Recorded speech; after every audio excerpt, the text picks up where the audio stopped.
Picture the largest connected empire the world has ever seen. Bigger than Rome at its height. Bigger than the Persian Empire. Bigger, in terms of contiguous land, than any nation that exists today. Now picture the man who built it starting out as a frightened teenager, hiding from his own tribe, with no army, no title, and no land to his name. Most people know the ending of this story before they know the beginning. Genghis Khan, the barbarian horde, the burned cities, the pyramids of skulls. That's the image. And it's not wrong. But it's incomplete in a way that changes the entire meaning of what happened, because the empire that grew out of all the destruction also built the safest trade network in the history of the pre-modern world. It connected China to Europe. It employed religious tolerance as official policy centuries before most of Europe practiced it at all. The same system that burned Bukhara to the ground also built a postal relay network so effective that a message could cross 1,000 miles in a week. Here's the problem with the barbarian version of this story. It treats the violence as chaos, as a battle without a plan. What the evidence actually shows is something more unsettling. The terror wasn't random. It was a tool used deliberately by a man who understood exactly what fear could accomplish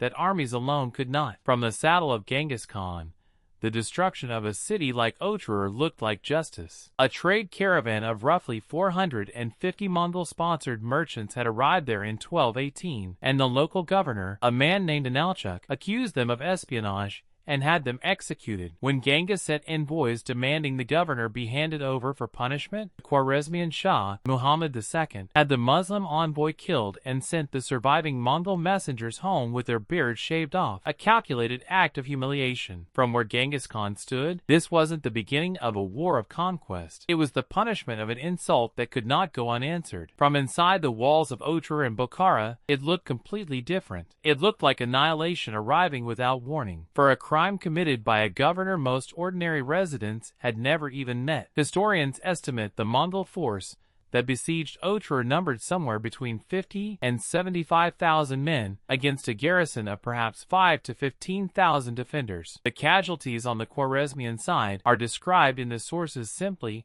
as extremely high. For the people inside those walls, this wasn't strategy. It was the sky falling in. One side called it retribution for a broken diplomatic code. The other side experienced it as the end of their entire world, arriving because of a decision made by a governor they had no power to remove. Which version is the real one? Both are. That's what makes this story so difficult to simplify into a single narrative of good or evil. Let's actually put this into numbers, because this is where the scale becomes difficult to ignore. At its territorial peak, the Mongol Empire is generally estimated at somewhere around 9 million square miles, making it the largest contiguous land empire that has ever existed, larger than the Roman Empire and the Empire of Alexander the Great combined. By the time it reached its greatest extent under Genghis Khan's grandson Kublai Khan, it's estimated to have ruled over roughly 110 million people, close to a quarter of the entire population of the planet at that time. The human cost of getting there is one of the most disputed figures in historical demography. Estimates for the total death toll from the Mongol conquests, spanning Genghis Khan's campaigns and those of his immediate successors, range dramatically, from the tens of millions up to figures as high as 60 million. Historians frequently cite a working estimate in the range of 30 to 40 million, but they are equally quick to admit that 13th century record keeping simply cannot support precision here. What's not disputed is the scale. If even the lower estimates are accurate, this makes the Mongol conquests one of the deadliest episodes of organized violence in human history, at a time when the entire population of the earth was a fraction of what it is today. Put that death toll estimate next to the size of the army that produced it, and the scale becomes even harder to process. Modern historians generally estimate the total Mongol invasion force during the Khwarezmian campaign at somewhere between 130 and 200,000 men, figures far lower than the exaggerated totals recorded by some medieval chroniclers, who often multiplied Mongol numbers to explain their own side's defeat. A force of that size, in an era before mechanized transport, was still capable of overrunning an empire with a population estimated in the tens of millions. That imbalance, a relatively modest army producing a catastrophically large death toll, is exactly why historians describe the Mongol conquests less as a war of attrition and more as a campaign engineered around speed, surprise, and the deliberate manufacture of fear. This is the first thing to understand about Genghis Khan. The story isn't really about one man's thirst for conquest. It's about a system, refined over 2 decades of tribal warfare, that used calculated terror as a substitute for the kind of massive standing armies most later empires required to hold territory. Genghis Khan didn't need to garrison every city he conquered, because he made sure that every city he had already destroyed became a warning broadcast ahead of his army by the very people who fled it. Terror wasn't a side effect of the Mongol war machine. It was the war machine. If the surface of the story is a man with an army, the layer underneath it is a man with a policy. Genghis Khan offered nearly every city a genuine choice: surrender and submit to Mongol authority, and you would generally be spared, absorbed into the empire, sometimes even permitted to keep local administrators in place. Resist, and the city would be made an example so total that news of it would outrun any messenger who tried to warn the next target. This wasn't cruelty for its own sake. It was a deliberate psychological strategy, and it worked. Cities across Central Asia began surrendering before Mongol forces even arrived, simply on hearing what had happened at places like Otrar. Underneath the policy sits the politics. Genghis Khan's rise wasn't just a triumph of brutality. It was a triumph over the entire tribal aristocracy of the Mongolian steppe. Before Temujin, the future Genghis Khan, united the tribes in 1206, Mongolia was a patchwork of warring clans bound by inherited bloodlines and old grudges. Temujin dismantled that system and replaced it with something closer to a meritocracy.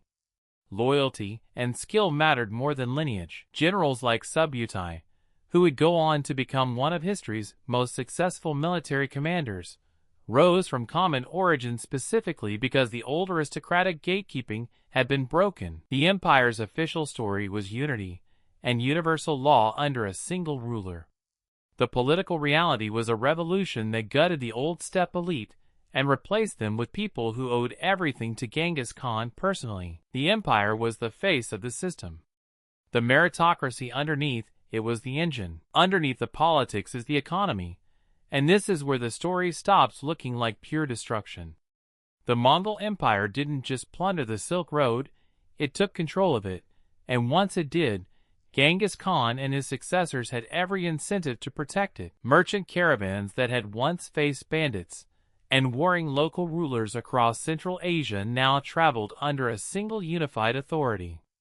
A popular saying from the period claimed that a young woman could carry a nugget of gold from one end of the empire to the other without fear of being robbed. Whether or not that specific claim was literally tested, it captures something real. Trade under Mongol control became safer than it had been in generations, because a functioning trade network meant tax revenue, and tax revenue funded the empire. Underneath the economy is the human cost, and this is where the numbers stop being abstract. The invasion of the Khwarezmian Empire between 1219 and 1221, launched in direct response to the killings at Otrar, brought some of the most devastating city sieges in medieval history. At Bukhara, in February of 1220, a Mongol force estimated between 30 and 50,000 men overwhelmed a garrison of a few thousand to 20,000 defenders. Contemporary and later chroniclers describe scenes of mass killing and enslavement across the region's great cities, including Samarkand and Urgench, though, as with most medieval casualty figures, exact numbers are contested and were sometimes inflated by chroniclers for their own political or literary reasons. And underneath all of it is the long-term consequence, the part of the story most people never hear. Regions like the Iranian Plateau, according to some historical estimates, may have lost as much as 3/4 of their population to violence and the famine and disease that followed in its wake. Some historians argue parts of the region did not recover to their pre-Mongol population levels until the 20th century. An empire isn't just a map with a flag on it. It's a system of people, money, violence, and decisions, and the bill for those decisions was paid by people who never once saw the Khan's face. If you're enjoying this breakdown, this is a good moment to hit subscribe. It genuinely helps the channel keep making videos like this one. But this is where the story becomes much more complicated, because the costs of building this empire went far beyond the battlefield. First, there was the demographic collapse across huge portions of Central Asia and Persia, a population catastrophe so severe that some regions took centuries to recover. Second, there was the deliberate destruction of agricultural infrastructure. Ancient irrigation systems, some of which had taken generations to build in arid regions of Persia and Central Asia, were destroyed during the conquests, and in some areas farmland that had supported dense populations for centuries never fully recovered its former productivity. Third, there was the human toll of forced displacement. Skilled craftsmen, engineers, and administrators from conquered cities were frequently relocated across the empire, sometimes as far as China, to serve Mongol needs elsewhere, a form of population transfer that erased entire professional classes from the regions they came from. Fourth, and this is the cost that's easiest to overlook entirely, the very roads that connected the empire and enriched it also became a highway for disease. Centuries later, in the 1340s, the trade routes and relay stations built to unify the empire are widely believed to have helped carry the bacteria behind the Black Death from Central Asia toward Europe, following the same corridors that once carried silk, silver, and spies. Historians estimate the plague eventually killed a substantial share of the population across both Asia and Europe, in what remains one of the deadliest pandemics in recorded history. Fifth, entire cultural and intellectual centers were extinguished. Cities renowned across the Islamic world for scholarship, libraries, and craftsmanship were reduced to rubble during the Khwarezmian campaign, erasing manuscripts and centers of learning that had taken generations to build. And sixth, the empire's success at securing its trade routes eventually became a liability rather than an asset.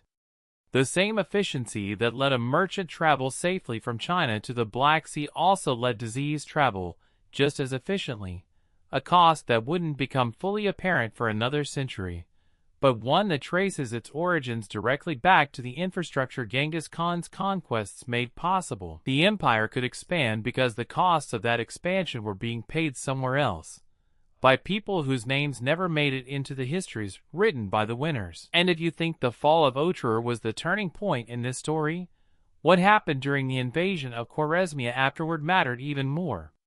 Genghis Khan didn't simply want to punish the governor who had provoked him. He turned the entire invasion into a demonstration, aimed not just at Khwarezmia, but at every kingdom watching from a distance.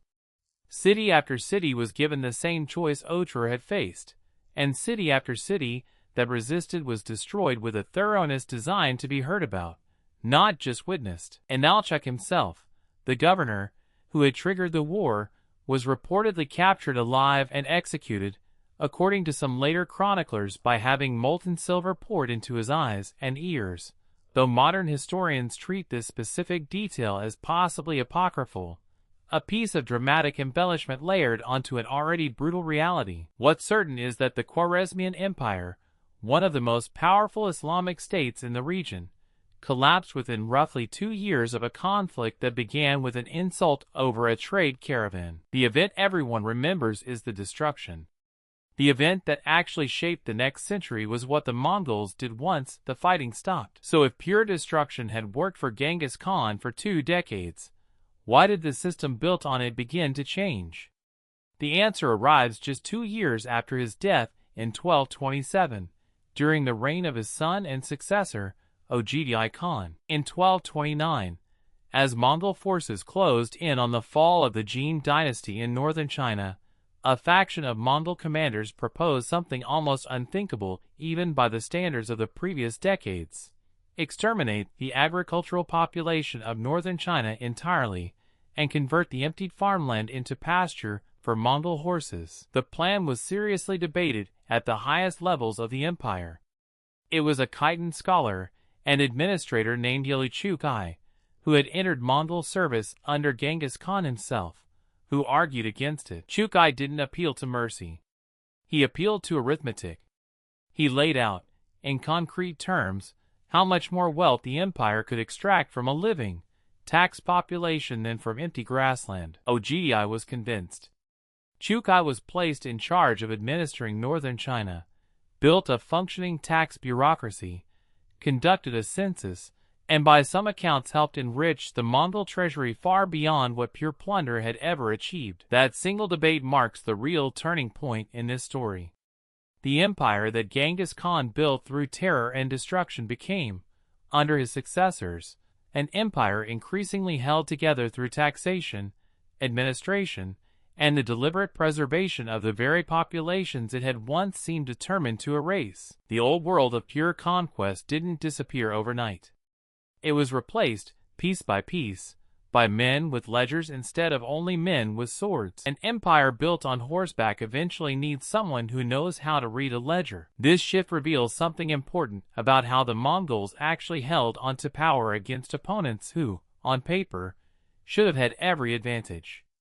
Settled empires, like the Khwarezmian Shahs, had larger populations, established cities, and immense material wealth. What the Mongols had instead was speed, discipline, and a relay communication system called the Yam, capable of moving messages across 1,000 miles of territory in about a week, a logistical achievement most of their opponents simply couldn't match. Mongol cavalry could outmaneuver and outcommunicate armies many times its size, arriving at unexpected points along a front before defenders could reposition. Smaller powers and ordinary people survived this asymmetry the same way people have always survived overwhelming force.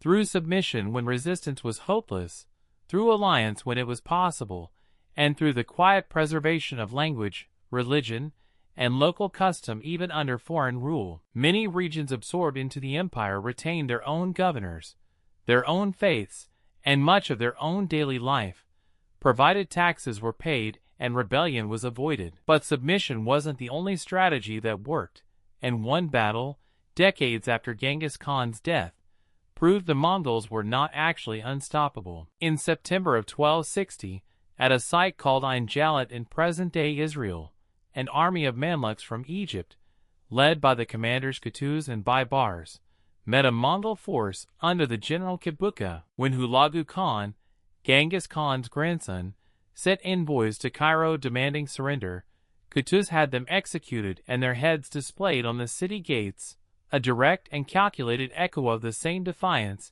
that had once triggered Genghis Khan's own invasion of Khwarezmia. Using a feigned retreat to draw the Mongol cavalry into an ambush, the Mamluks won a decisive victory, killed Kibuka, and handed the empire its first major defeat in more than 40 years of westward expansion. Power doesn't always belong to the side with the biggest army. Sometimes it belongs to the side that figures out how to keep functioning underneath one, and sometimes it belongs to the side that finally calls the bluff terror was built on in the first place. The technological and organizational disruption underlying all of this was, in many ways, more decisive than any single battle. The Yassa, the body of law attributed to Genghis Khan, established standardized rules across an empire that had previously been a patchwork of tribal customs, including provisions for religious tolerance that allowed Christians, Muslims, Buddhists, and practitioners of traditional Mongol beliefs to coexist under a single political authority, combined with the Yam relay system, and a decimal military structure that organized soldiers into units of 10, 100, 1,000, and 10,000 regardless of tribal origin. Genghis Khan had effectively built the administrative technology needed to run a continental empire before he had finished conquering one. The hidden consequence of this system went far beyond military efficiency.